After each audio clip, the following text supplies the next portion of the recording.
Muy bien, pues nada, es un poco raro esto de hablarle a una pantalla, pero, pero bueno, las circunstancias son así y yo siempre soy muy bendecida cuando el Señor deposita algo en mi corazón y que pueda transmitirlo a la iglesia.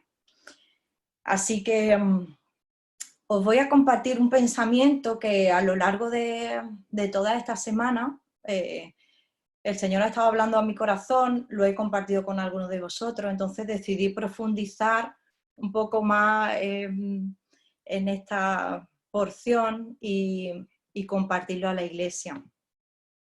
Así que el título de la predicación es Guarda la casa de Dios.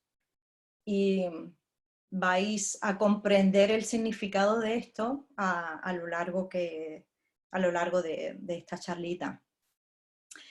Así que nos vamos a teletransportar al siglo X antes de Cristo, donde Moisés recibe una palabra muy clara y muy minuciosa de cómo debía de construir un lugar especial donde la presencia de Dios se derramara.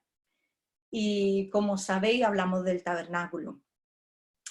El tabernáculo era un lugar que se construía y era movible. Se desmontaba y se volvía a montar en el lugar donde el pueblo de Dios iba yendo.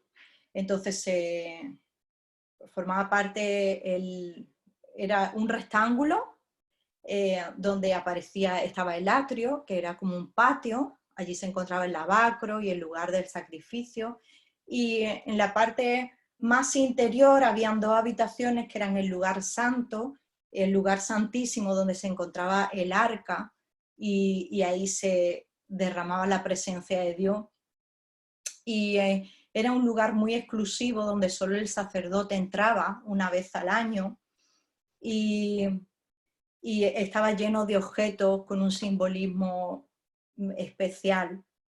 Y allí estaba, ¿no? El tabernáculo se montaba, se desmontaba, pero en el pensamiento de David, más adelante, siempre estaba de crear un espacio donde el arca estuviera más segura, un espacio donde fuese más físico y donde se pudiera acceder con más facilidad. Y llegamos al 960 a.C., donde se construye el templo por manos de su hijo Salomón. Entonces pasamos del tabernáculo, que era un espacio movible, al templo que construye Salomón. En Primera de Reyes 9, 3 al 5, os lo voy a leer y dice: yo he oído tu oración, hablando de Salomón, y tu ruego que has hecho en mi presencia. Yo he santificado esta casa que tú has edificado para poner mi nombre en ella para siempre, y en ella estarán mis ojos y mi corazón todos los días. Y si tú anduvieres delante de mí como anduvo David tu padre, en integridad de corazón y en equidad, haciendo todas las cosas que yo te he mandado, guardando mi estatuto y mi decreto, yo afirmaré el trono de tu reino sobre Israel para siempre, como hablé a David tu padre, diciendo: no faltará varón de tu descendencia en el trono de Israel. Entonces, vemos como Dios le da una promesa a Salomón y le dice: yo he santificado este lugar, o sea, es de mi agrado, he puesto mi nombre en este lugar y estará mis ojos y mi corazón todos los días, estarán en este lugar. Entonces era como el sello de que era algo de parte de Dios y que él estaba de acuerdo. Pero hay una oración condicional. Y esto significa que si esto se cumple, es porque hay algo que hacer. Es decir, a él le dijeron, Dios le da esta promesa si tú anduvieres delante de mí como anduvo tu padre. Esa es la condición para que lo primero se cumpla. Entonces me parece interesante ver cuál es, cómo anduvo su padre, cómo anduvo David.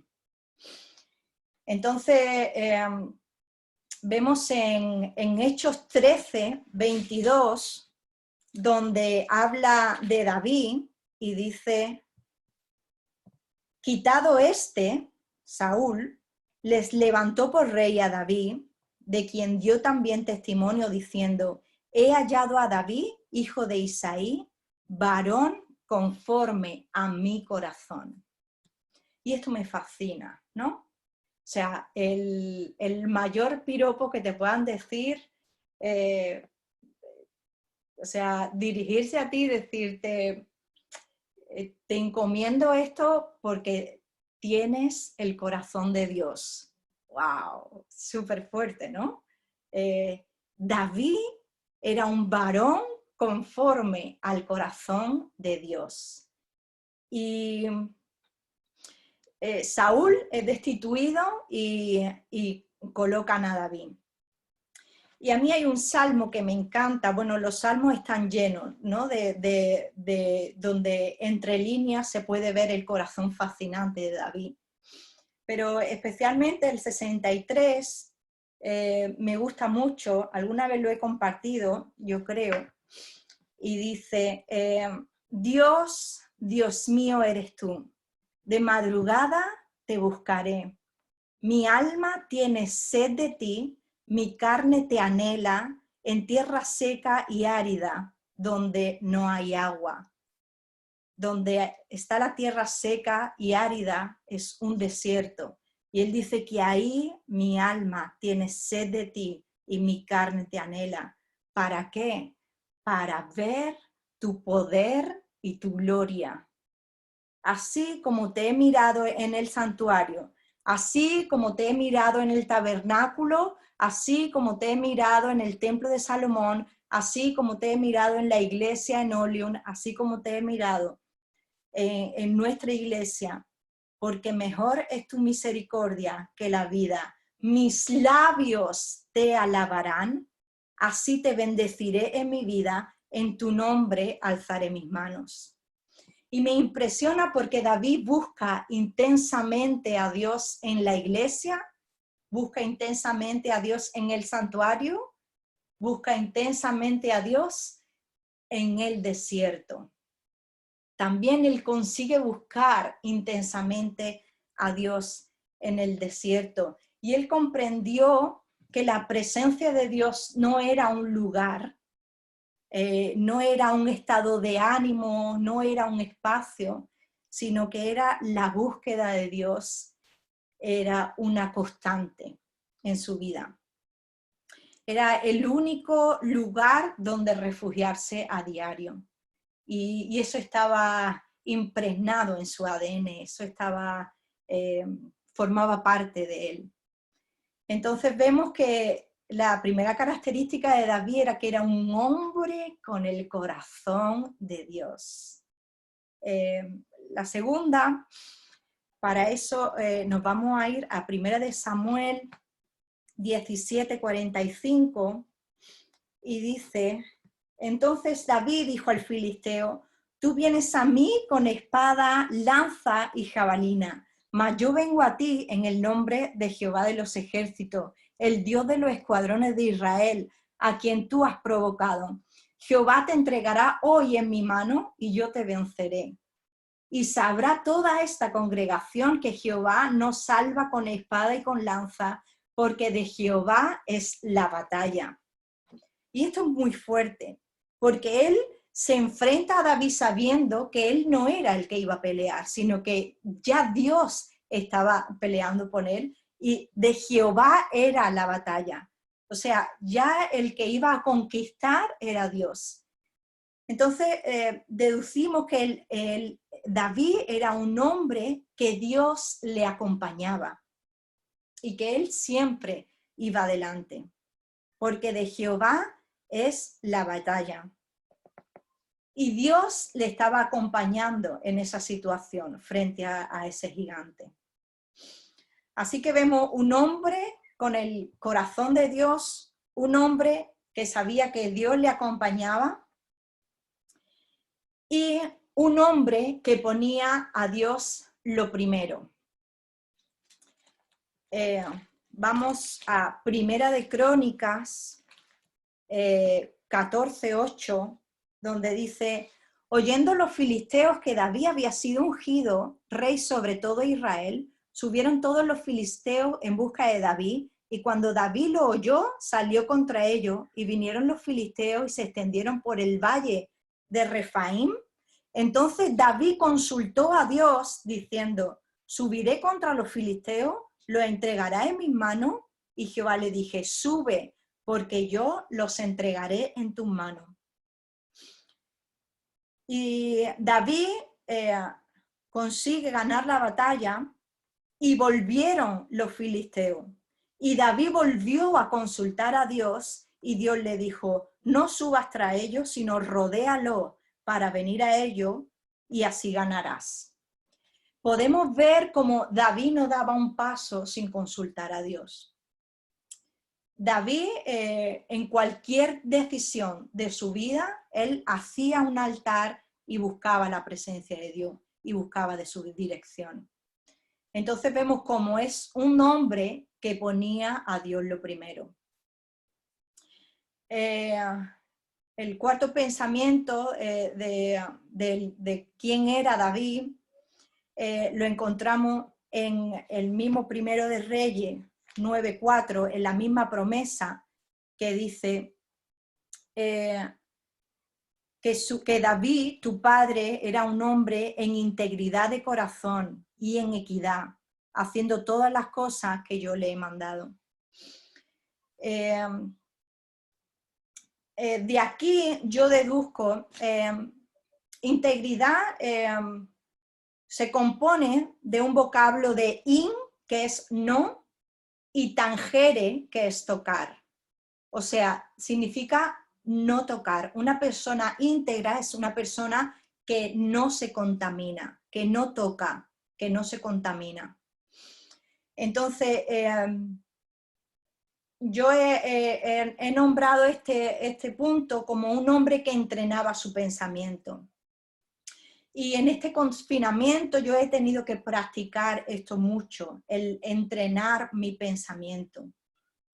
Porque para nosotros ha sido todo un poco caos.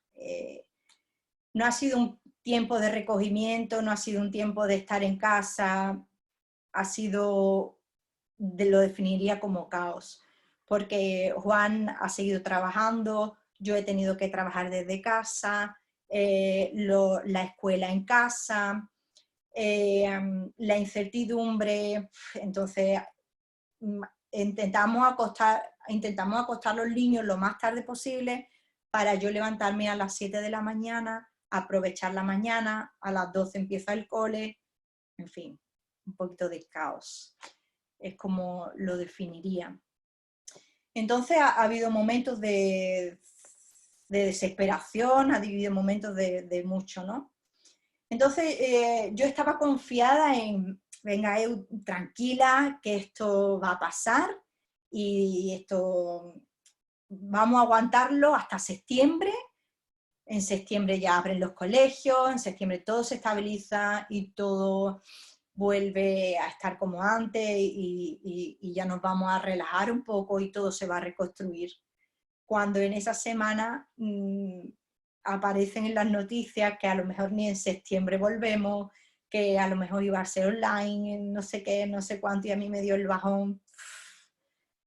Y ese día no supe muy bien cómo ubicar mi pensamiento. Y tenía que recurrir a esto, ¿no? A entrenar mi pensamiento, a saber que la desesperación, que la preocupación no me conduce a nada. Y saqué varias conclusiones en claro en ese día. Una es que no me iba a preocupar por el futuro. Decidí desde ese día que no me iba a preocupar por el futuro, que mi futuro estaba en manos de Dios y que ahí iba a estar confiando.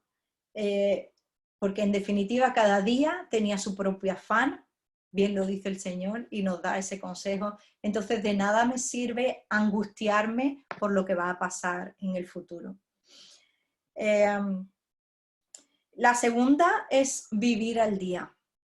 Yo me iba a preocupar de mi día, de levantarme, de conectarme con Dios. Para eso me ayuda mucho el café y promesas, que me encanta. Me encanta por la mañana mi cafelito a las 7 de la mañana y ver la sorpresa de quién me va a bendecir, me encanta.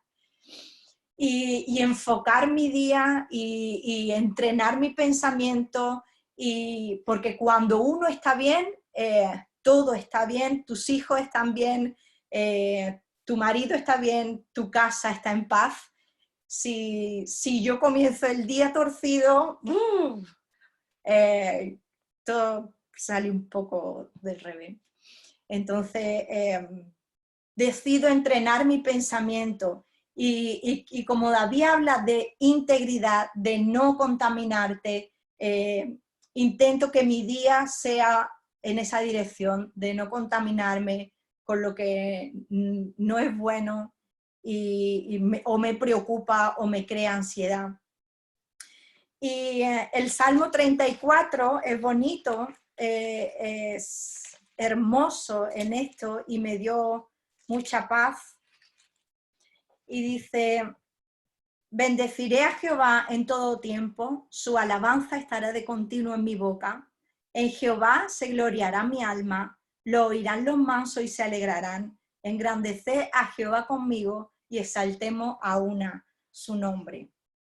Este salmo lo escribe David mientras huye de las manos de Saúl.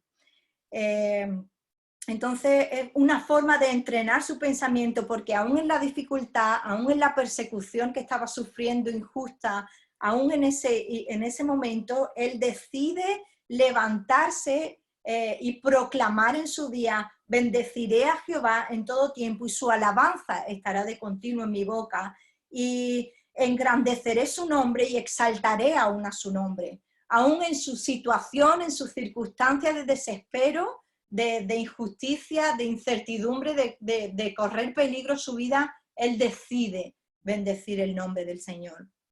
Y me parece una práctica muy interesante y muy recomendable. Así que bueno, tenemos 4 fascinantes características de David. Una, que era un hombre con el corazón de Dios.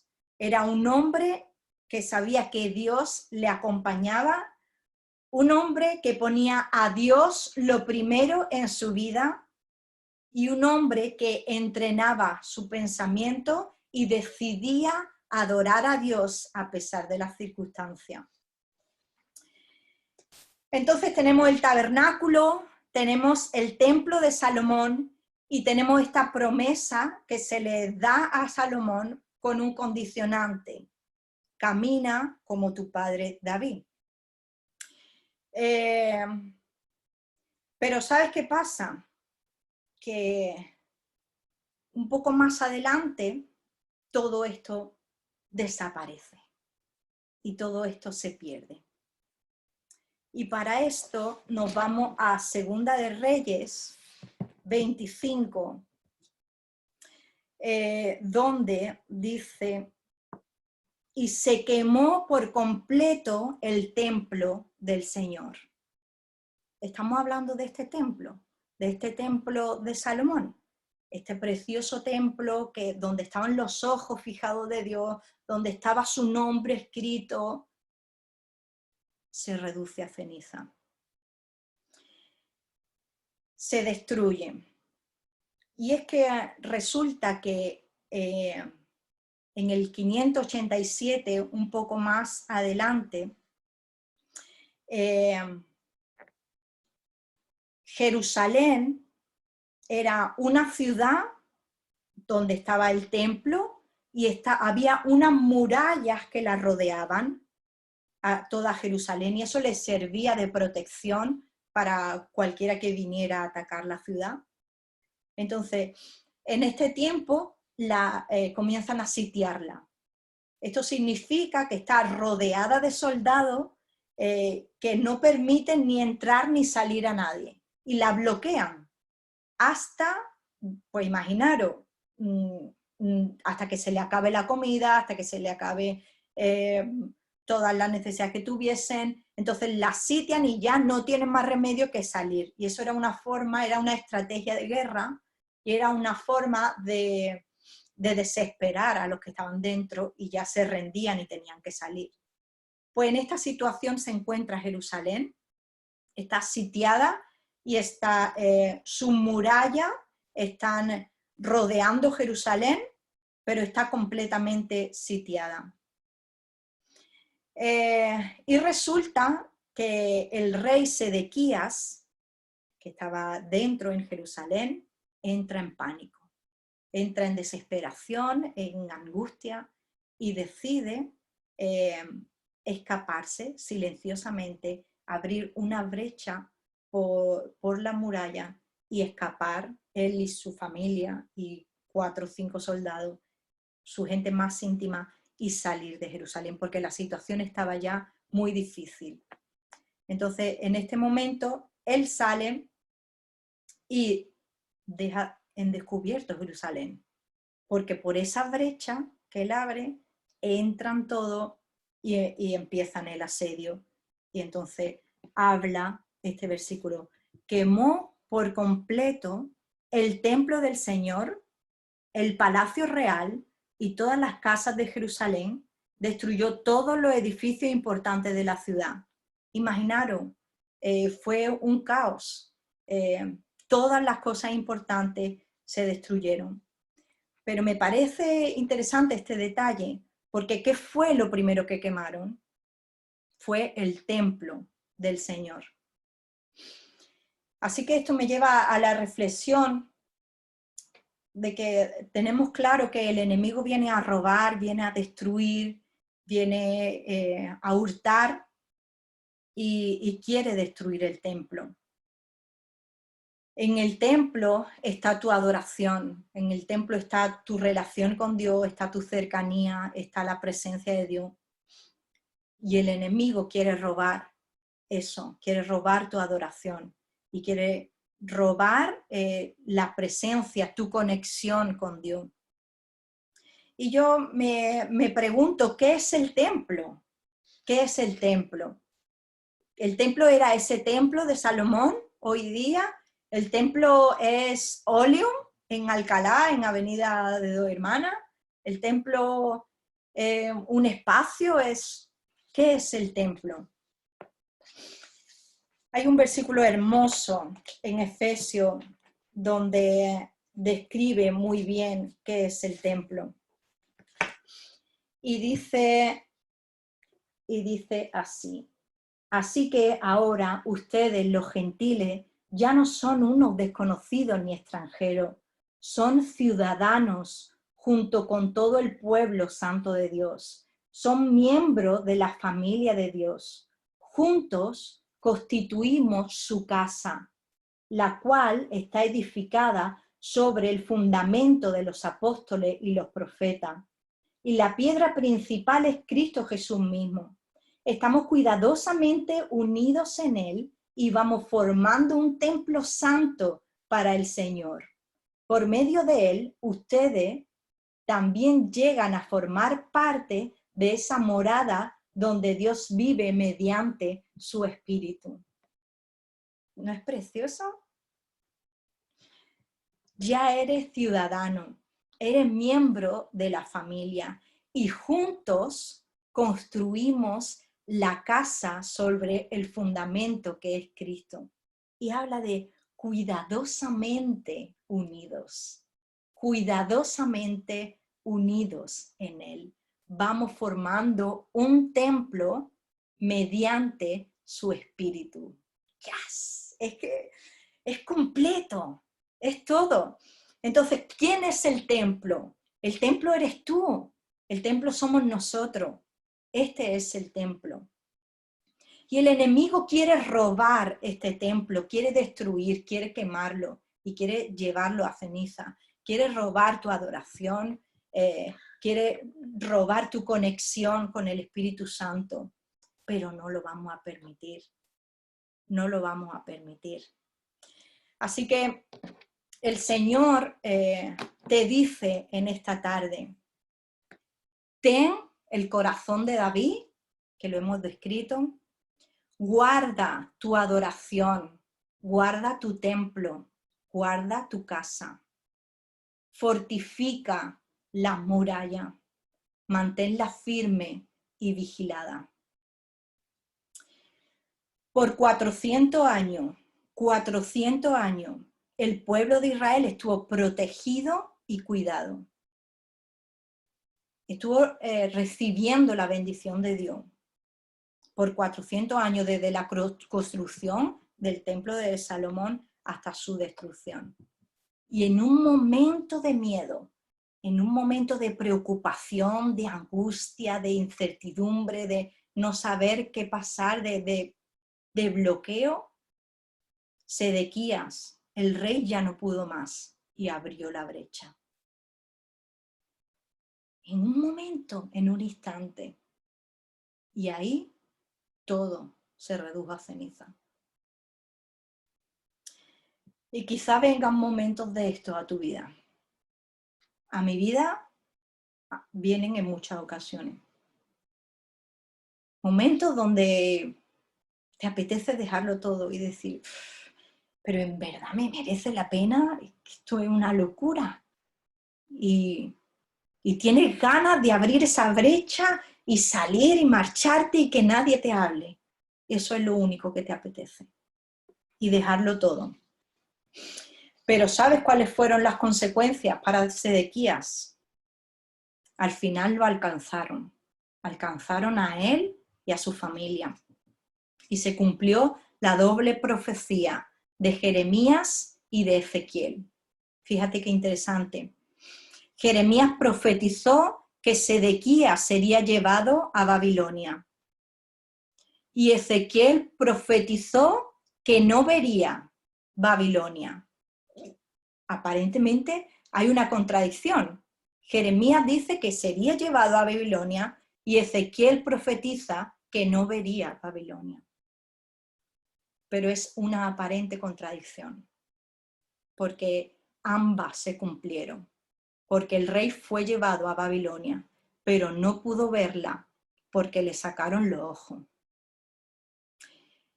Entonces, su final fue muy trágico. Su consecuencia fue devastadora. Fue movido por el miedo, por la inseguridad, por la incertidumbre, y su consecuencia fue dolorosa. Pero iglesia, nosotros somos ciudadanos, somos miembros de la familia, cuidadosamente unidos con el fundamento en Cristo Jesús. Formamos parte del lugar donde Dios vive por medio de su Espíritu Santo. Y Dios está aquí, aunque a veces ni siquiera lo sintamos, aunque a veces ni siquiera lo entendamos. Dios está. Y a eso somos llamados, a construir la casa de Dios. Así que ten el corazón de David, guarda tu adoración y fortifica tu muralla. Y quiero terminar con, en todo este tiempo de Jerusalén, Jeremías fue el profeta designado para proclamar el nombre de Dios y que se arrepintieran. Pero el pobre estaba tan desolado, lo había perdido todo, estaba tan dolorido, estaba en esta situación viendo a Jerusalén destruida, con su corazón roto.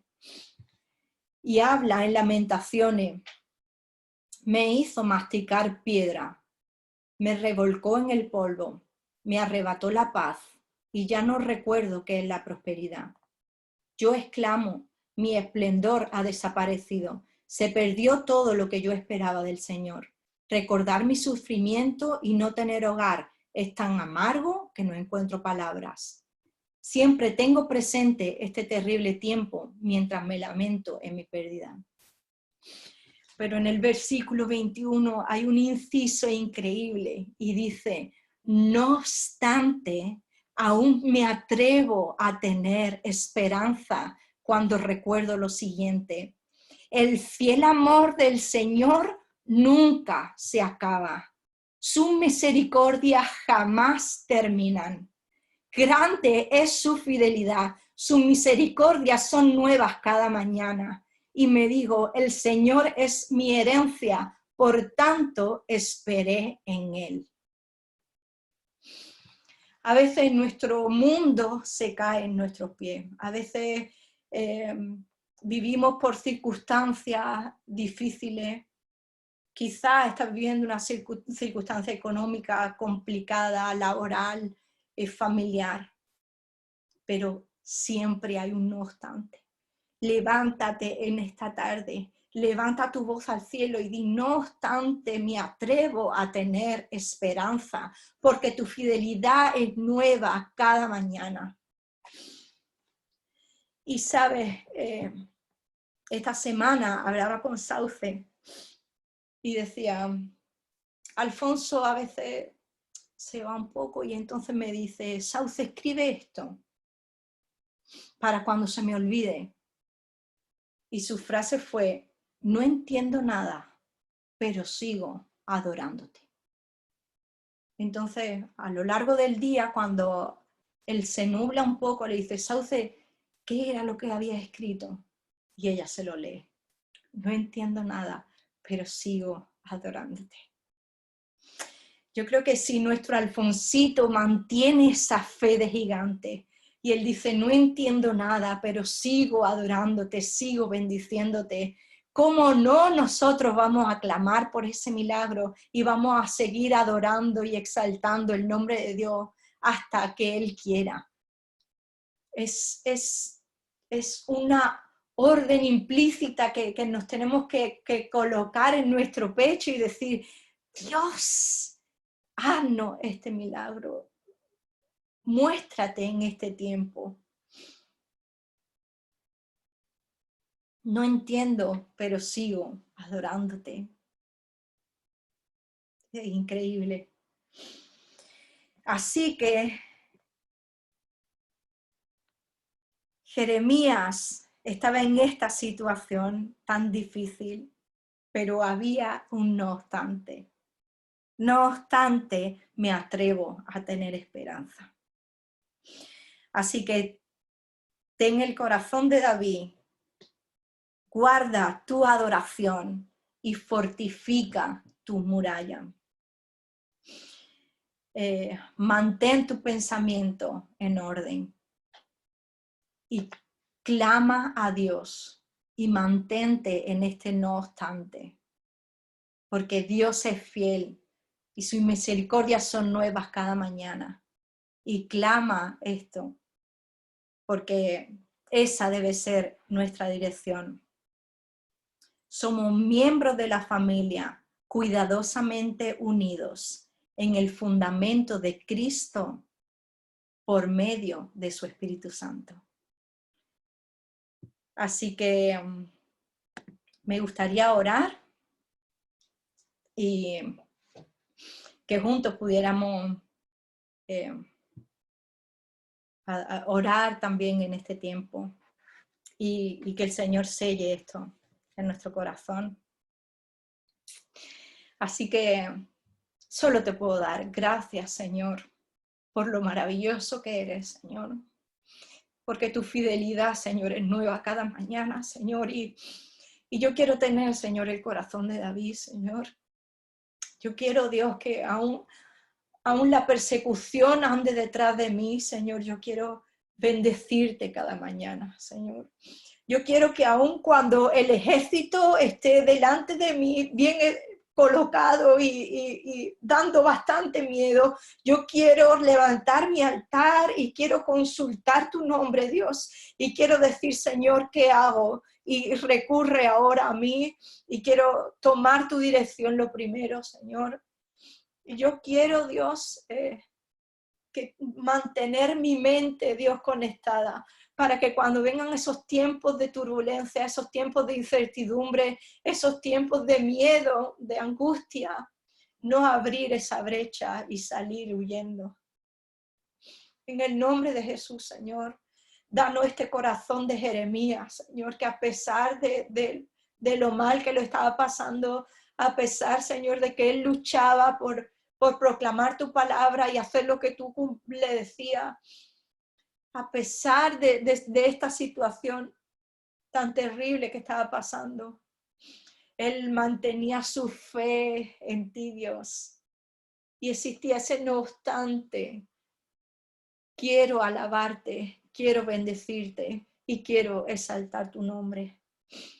Así que, Señor, ayúdanos a guardar tu casa, que somos nosotros, a guardar el templo de Dios, a levantar esa muralla, fortificarla.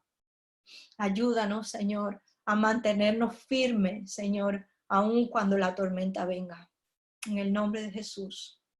Amén.